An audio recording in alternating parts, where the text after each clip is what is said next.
அண்டம் முழுதும் ஒன்றினுள் அடக்கம்.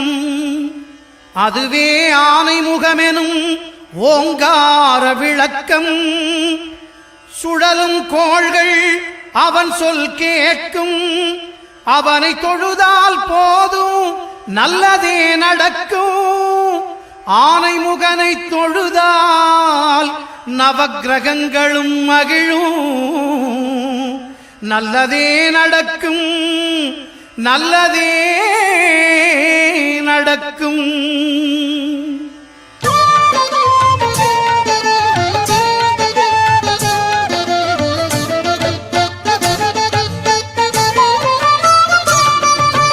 ஒன்பது கோளும் ஒன்றாய் காண அங்கு கற்பகம் என்னும் கடவுளின் மெய்யில். ஒன்பது கோளும் ஒன்றாய் காண அங்கு கற்பகம் என்னும் கடவுளின் மெய்யில்.